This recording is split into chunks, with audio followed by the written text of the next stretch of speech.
or if you still have that story that you'd like to tell.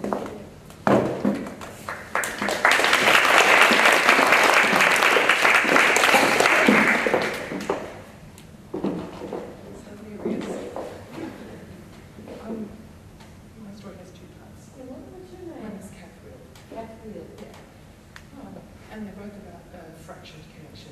fractured. Yeah. So when I was a little girl, we lived in Jakarta, and it feels like a lot of the places that I feel most deeply connected to are out of my reach, or they just don't exist anymore. And one of those places was we went up the river in Kalimantan in this canoe of several This is near Jakarta, it's in Indonesia. Borneo, it's on an island. It's sat in the north of Jakarta. And we went into the rainforest. And it took us a couple of days, remembering I was only about 8. And we went into the deep rainforest and stayed in a longhouse, which was where the whole tribe used to live together. And they sort of had their own room, but you were basically a big common space, woven in bamboo. So you went there with your family? Yeah, my Your two brothers, your mum and dad. There was the Dutch woman there, and one other lady with her, and then all the local people who lived there. And what I remember was just being surrounded by forest and being so deeply into it. It took us a couple of days to get there, and they had formerly been headhunters, so there were bunches of skulls hanging from the ceiling, and the ceilings were quite low, and I was quite tall, age, and certain parents were, so we were kind of ducking. And this lady, very old lady, taught me how to thresh rice, and she had never worn a bra or a shirt and had breastfed all of the, presumably the other kids in her extended family, and her breast was so long and floppy getting in her way that she just slung them over her shoulder. And I was kind of prepubescent, and I was so horrified and amazed by that. Horrified. It was like she could tie the woman's behind her neck.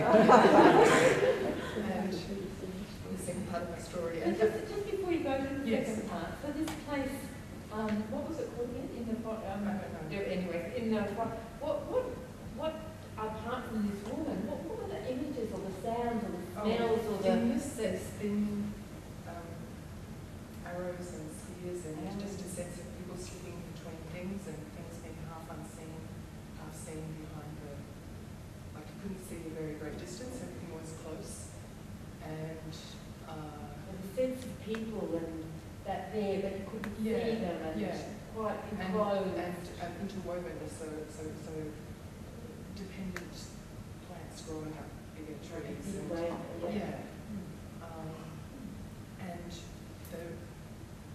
And now when I look at pictures of Kalimantan and the shrinking rainforest that's all become palm oil plantations, it just breaks I can't look at it, and I just can't go back there, and I feel like I'd rather turn my back on it and keep what I have of that place, even though I also feel like I'd like to go back and somehow stand in front of bulldozers. And then the second part of the story that I wanted to tell you was that I never had that feeling of strong connection with those kinds of places that I spent time in as a little girl, until I went out to Uluru and worked there. And I went back there many, many years later, to Uluru, about 10 years ago, and had this hair raising road trip, and it was just a disastrous road trip in my friend, studying and literature community issues and things. And every time I looked out the window and saw it there, I felt this sense of like I just had to, I felt magnetic, and I just felt drawn towards it, and I had to kind of, I would go for walks and I was having to remind myself to sort of stop, put on shoes, hat, take whatever, but no, it's the desert. And when I finally got up really close, I felt, I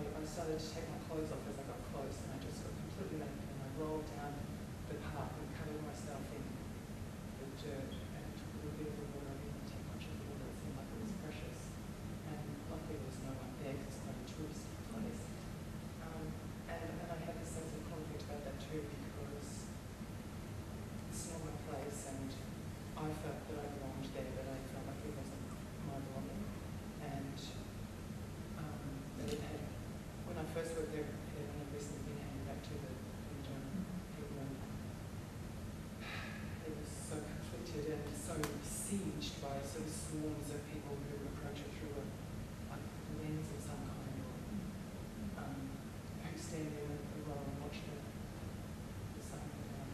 Yes. And for you were part of it, but you couldn't quite. Yeah, it was like a creature that I could always rely on something. Not to rely on. Always in a line, just kind of on felt like a red from the stage. This room. What if the actors can be you in the story? Do you want that to be Jane? And I think we'll just have you in the story. So there's really the two parts of the story. This kind of connection in, I can't remember the name, I'm sorry. But you didn't know that where you were. And then in the rainforest. And then here in Australia, Uluru, in the sense of connection. It's not quite like that. It is. But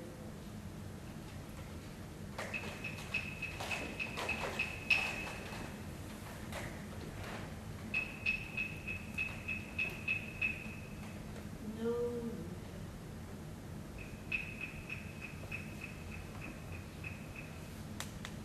No.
That's horrifying.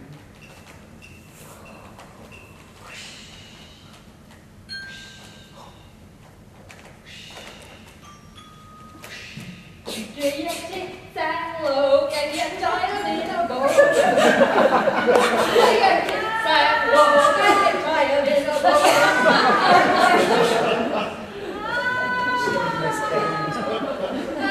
you sit that low? Can you enjoy a little more?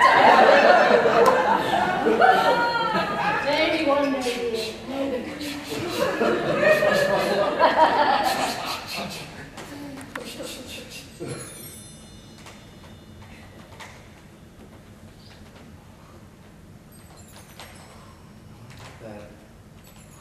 That thing I felt when I was 8 years old. I haven't found it yet.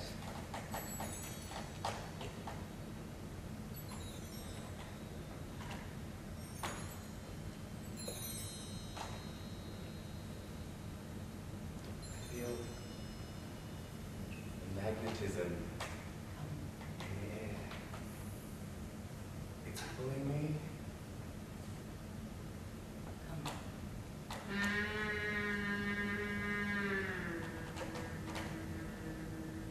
I can't help it. I just need to.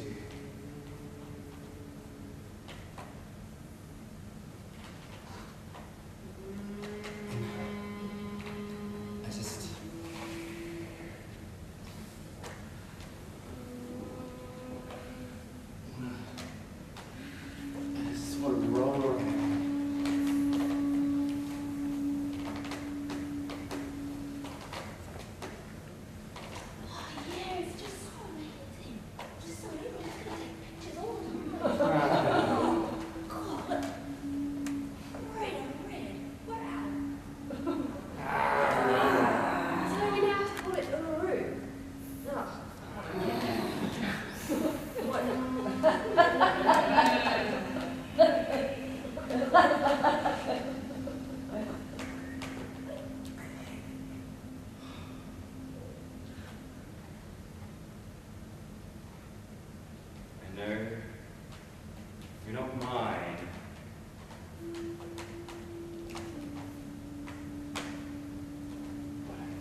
we've been on an exploration and a journey of place and connection and belonging and not quite belonging, looking for that place.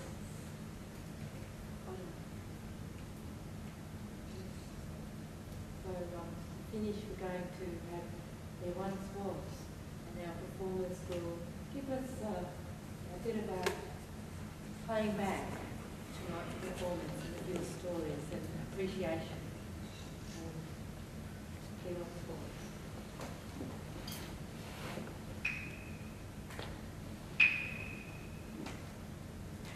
There once was a place that really packed a punch.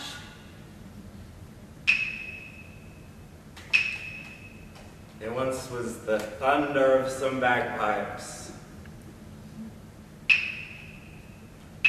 There once was a very floppy bit.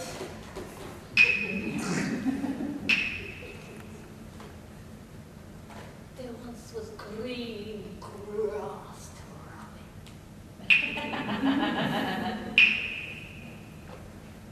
There once was a man looking for his past, his ancestors. There once was an oppressive, sticky heat. There once was a neighbor who said hello to me. There once was a place to take a stand and breathe. There once was a tight and dark and mysterious place.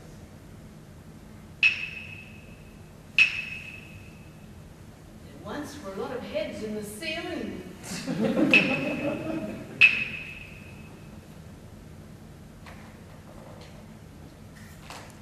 thank you for sharing your stories tonight with us, with each other. Thank you.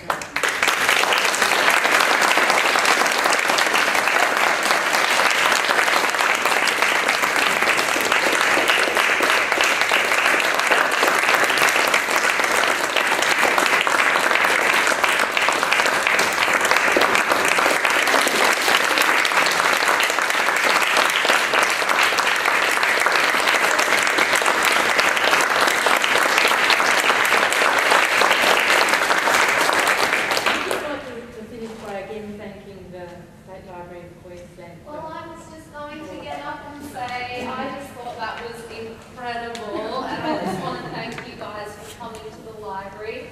This is the last public event as part of our dreaming, so I'm just so glad we ended on such a high. Thank you so much. Can we just thank them again?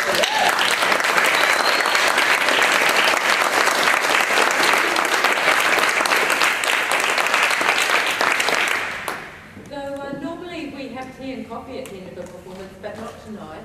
We're going to come and mingle with you and for a bit, and then maybe some people want to go to have a cup of coffee at a nearby coffee shop or whatever. So we'll see what develops. So we'll just go back there and be back in just a second.